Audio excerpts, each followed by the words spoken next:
The rhythmic pounding that had shaken the very air of Cedar Canyon ceased with a finality that was more terrifying than the noise itself. The sudden void of sound pressed in on Ezekiel's ears, a heavy, suffocating silence that seemed to swallow the world whole.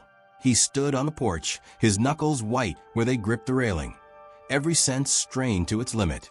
The wind had died, leaving the pine needles motionless. His cattle, which had been a restless, lowing mass moments before, now stood frozen in the pasture, their heads lifted, nostrils flared, as if sculpted from stone. Even the ever-present chatter of the creek seemed muted.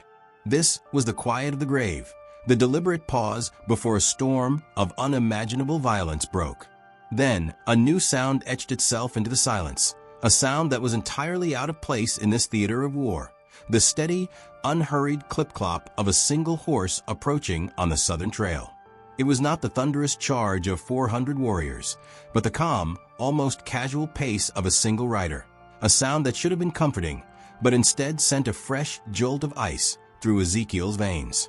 Someone was riding, oblivious and unhurried, directly into the heart of the trap. Through the spyglass, the scene that resolved was one of surreal contradiction. A young Kiowa brave, his face a mask of intricate black and red paint, sat tall on a painted pony. But his hands were raised, empty and open, and from a long pole in his grasp fluttered a strip of white cloth, a flag of truce that was both a request and a command. The horse moved with a deliberate slowness, each step calculated to be seen, to announce a parley rather than a fight. The rider's path was unerring, heading straight for the cabin, as if he had visited 100 times before, his knowledge of the destination a clear message in itself. This was not a random encounter. This was a planned meeting, and Ezekiel was the sole expected participant. The brave halted his pony a precise 50 yards from the porch, a distance that placed him well within the lethal range of the Winchester, but far enough to signal a lack of immediate hostile intent. He sat immobile, a statue astride his horse, his dark eyes fixed on Ezekiel. Those eyes held no trace of the battle rage Ezekiel had expected. Instead, they were calm, observant, and held a deep, unsettling satisfaction, as if a long and complex plan was unfolding exactly as intended. This man was not a mere warrior. He was an emissary, and he carried a truth that would shatter the fragile future Ezekiel had built. The fact that this stranger knew his name, that he had come here with such specific purpose, confirmed Ezekiel's deepest fear. This was personal. His 3 years of isolation had been an illusion, a fleeting respite, before the past finally tracked him to his door. The silence stretched, broken only by the soft snort of the brave horse and the frantic beating of Ezekiel's own heart. The warrior's gaze was a physical weight, studying the man on the porch, taking in the polished boots, the clean shirt, the signs of a man preparing for a celebration that would now never come. He seemed to be memorizing every detail of Ezekiel's face, every flicker of confusion and dawning terror, as if these were the very rewards for his long journey. Ezekiel remained in the shadow of the porch, his rifle held ready but not aimed, his body a coiled spring of tension and dread. The world had narrowed to this space between them, a dusty stage set for a revelation he was not sure he could survive. The brave's presence was a key turning in a lock he had thought sealed forever. The distant, grinding sound of wagon wheels began to filter into the silence, a grim reminder that time was a river still flowing, carrying with it a woman who believed she was arriving at her future, unaware that she was stepping into a reckoning 3 years in the making. The brave's eyes flickered toward the sound for a fraction of a second, then returned to Ezekiel, and in their depths, Ezekiel saw the confirmation. The arrival of the stagecoach was not an interruption. It was the final, crucial act of this carefully orchestrated play. He was not just a man defending his home. He was a prisoner awaiting his sentence, and the judge was riding up the southern trail in a cloud of dust, her verdict already decided long ago. The brave's words, when they finally came, cut through the tense silence with the precision of a surgeon's blade. He spoke in heavily accented but clear English, each syllable laden with a terrible weight. The declaration that the woman known as Catherine Morrison was a fiction, a ghost written into existence by another, landed not as a shock, but as a grim confirmation of the unease that had been festering in the back of Ezekiel's mind for weeks. The letters had been too perfect, too understanding, devoid of the natural curiosity and petty concerns of a real woman embarking on such a life-altering journey. The death certificate, fluttering to the ground between them like a fallen leaf, was not just a piece of paper. It was the cornerstone of his reality crumbling into dust. The woman whose hopes and dreams had filled his lonely evenings, whose future he had promised to share, was already cold in a Kansas grave. The correspondence, the shared intimacies, the entire architecture of his anticipated future. It was all a lie, a beautiful, cruel castle built on a foundation of bones. The Brave's explanation unfolded with a chilling logic. This was not a random act of vengeance, but a targeted, meticulously planned operation. The 400 warriors were not a raiding party. They were a guarantee, an insurance policy to ensure that a specific confrontation took place. They were there to hold the ground, to corral the past and present into this single, inescapable moment. The revelation that the architect of this scheme was Sarah Morrison, the surviving sister, the little girl from the trading post, sent Ezekiel's mind reeling back through time. The hazy memory of a small, terrified face streaked with dirt and tears, hiding behind an overturned wagon, surged to the forefront of his mind. He had barely registered her then, his focus entirely on the fleeing outlaws, on the perceived threat. He had dismissed her as a bystander, a piece of the scenery of the tragedy he had orchestrated. By the time the smoke had cleared and the terrible truth had been revealed, that his posse's wild, indiscriminate fire had cut down the Morrison family, it was too late. He had run from that truth, from the badge, from everything. But she had not run. She had stayed, and she had grown, and she had nurtured her grief into a weapon of exquisite and terrible precision. The sound of the approaching stagecoach grew louder, its wheels a grinding counterpoint to the Brave's quiet, damning testimony. The vehicle was now clearly visible, a dark shape moving through the canyon's mouth, drawing closer with every turn of its wheels. The woman inside, whoever she truly was, believed she was about to meet her future husband. In reality, she was coming to deliver a justice that was 3 years overdue. The Brave watched Ezekiel's face, studying the play of shock, confusion, and dawning horror with the intensity of a scholar deciphering an ancient text. He seemed to take a grim satisfaction in the unraveling happening before him, in the complete and total dismantling of Ezekiel's peace. The final, devastating blow was the name, Sheriff Thornfield of Deadwood Creek. It was a title he had tried to bury along with the tin star he had thrown into a rushing river 3 winters past. It was the name of the man who had been too proud, too reckless, and ultimately, too cowardly to face the consequences of his actions. That man was not dead. He had merely been hiding, and the 400 warriors on the ridges were there to ensure he could hide no longer. The stagecoach came to a complete stop in a cloud of fine, red dust. The driver's cheerful call, a grotesque parody of normalcy in the charged air. The door opened, and the woman who stepped down was nothing like the Catherine of Ezekiel's imagination. This woman was tall and lean, her body honed by hardship and a singular, all-consuming purpose. Her dark hair was pulled back from her face in a severe knot, emphasizing the sharp, unforgiving lines of her cheekbones and a jaw set with grim determination. She wore a simple, practical traveling dress, but there was nothing soft or yielding about her. The way she moved, the way her eyes scanned the scene before settling on him, was that of a predator finally cornering its prey after a long and exhausting hunt. And then, with a clarity that stole the air from his lungs, he saw the unmistakable resemblance to her father. She had Thomas Morrison's strong jaw, his piercing blue eyes, his way of standing that communicated an unshakable resolve. The sight was a physical blow, a direct, living connection to the man he had killed.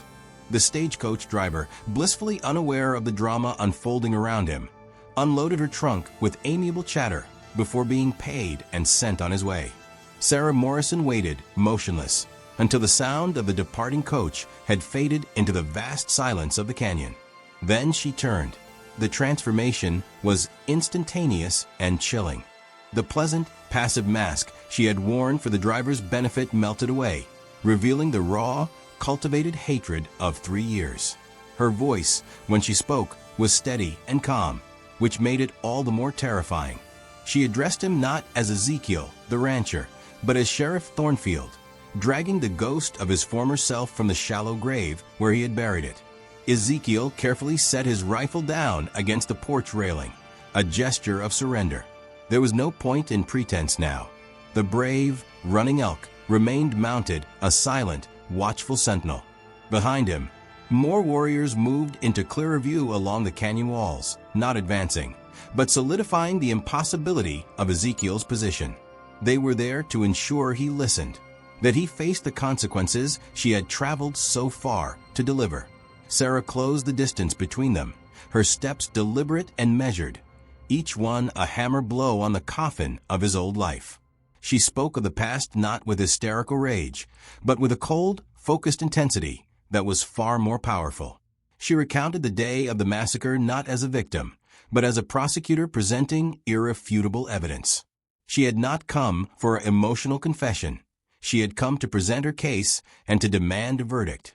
She revealed the depth of her deception, the 2 years spent learning his habits, tracking his movements, mastering the art of forgery and persona. She had not just wanted to find him. She had wanted to understand him, to become the perfect lure, to make him hope so that she could then watch that hope die. This was not a crime of passion. It was a sentence carried out with the cold efficiency of a headsman's axe. Her goal was not just his death, but the complete destruction of the peace he had falsely built, forcing him to confront the full, ugly truth of the man he had been and the lives he had destroyed through his carelessness and subsequent cowardice. From her traveling bag, Sarah produced a small, intricately carved wooden box. Ezekiel recognized it instantly as belonging to Thomas Morrison, a relic from a life he had destroyed. Seeing it in her hands was a more potent accusation than any weapon. Opening it, she revealed not a pistol, but a sheaf of documents, wanted posters, sworn statements, a territorial warrant. With methodical precision, she laid out the second part of his damnation. He had not only killed her family through his recklessness. His subsequent flight from justice had allowed the real perpetrators, the Garrett Gang, to continue their reign of terror. 14 more people were dead, their blood indirectly on his hands, because he had been too ashamed to finish the job he had started. His exile was not penance.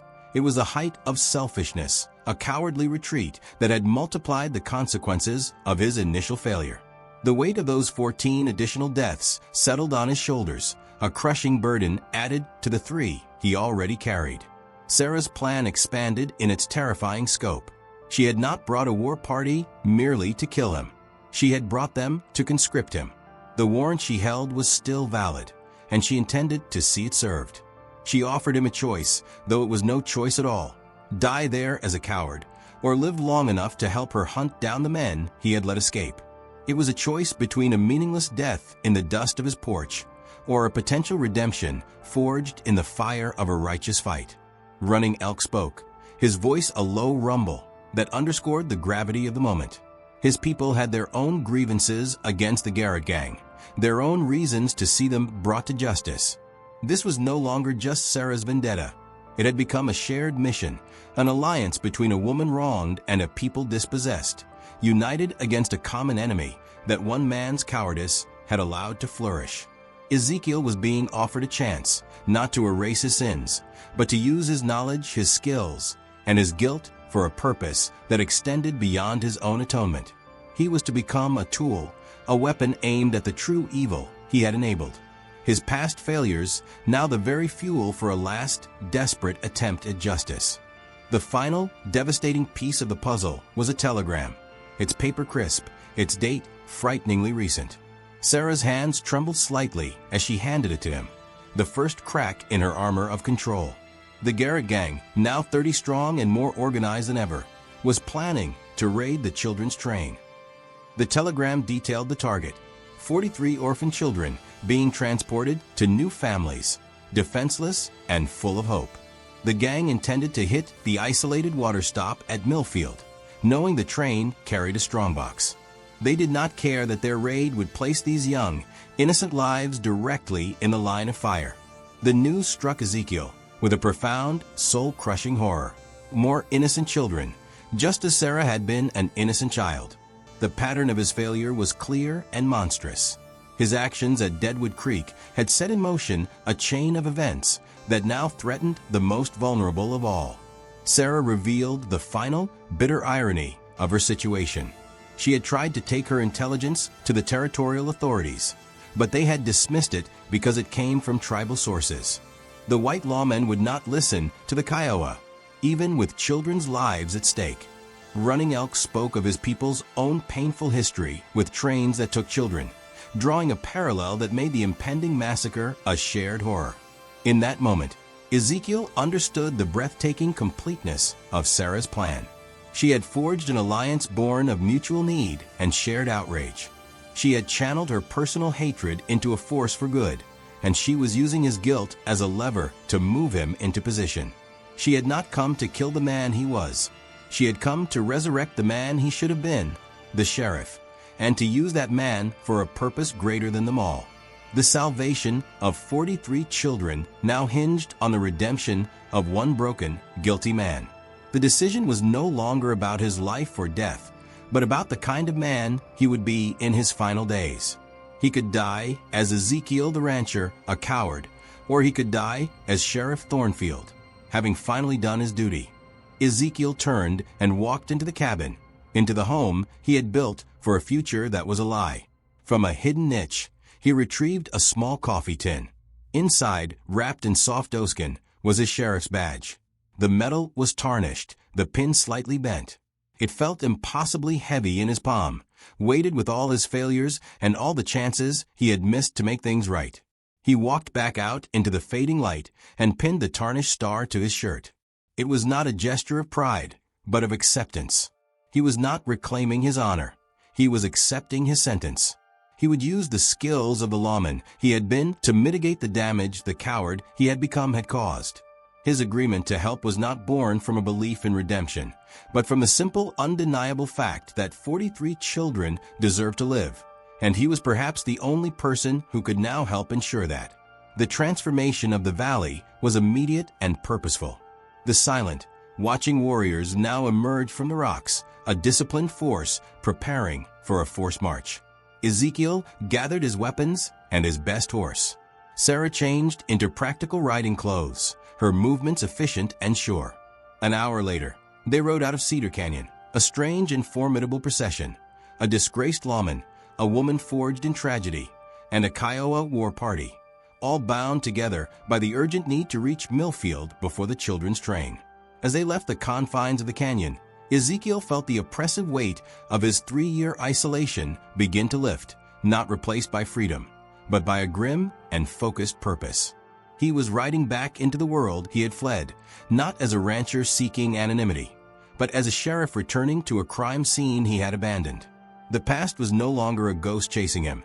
It was a road he was now forced to travel, and at its end waited not just the Garrett gang, but the final judgment on the man named Ezekiel Thornfield.